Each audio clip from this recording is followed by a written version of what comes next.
Vous ne pouvez pas interpréter la déclaration conjointe qui a été faite hier sans relire la déclaration du 18 mars. C'est l'élément déclencheur.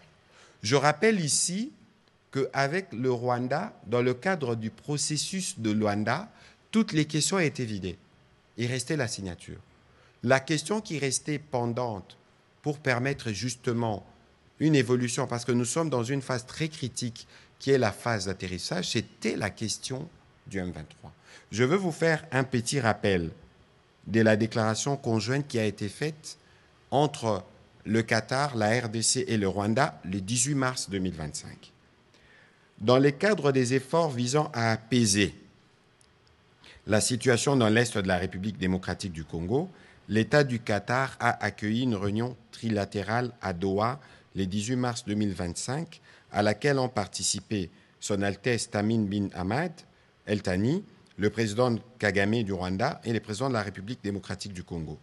Les chefs d'État ont salué les progrès du processus de Luanda et Nairobi, ainsi que ceux du sommet conjoint EAC-SADC tenu à Dar es Salaam en Tanzanie. Les chefs d'État ont réaffirmé l'engagement de toutes les parties pour un cessez-le-feu immédiat et conditionnel tel que décidé lors du 10 sommet. Les chefs d'État se sont ensuite accordés sur la nécessité de poursuivre les discussions entamées à Doha afin d'établir les bases solides pour une paix durable telle qu'envisagée dans les processus de Luanda, alignés au processus de Nairobi.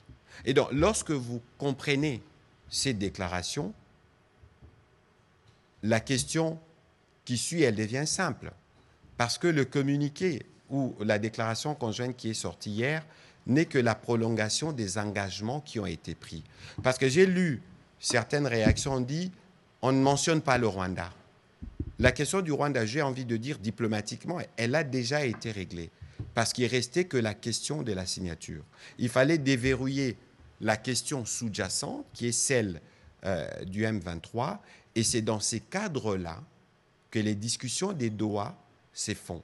Mais il faut savoir ici que lorsque les discussions se faisaient, que ce soit à Luanda ou à Doha, c'est la médiation qui communique.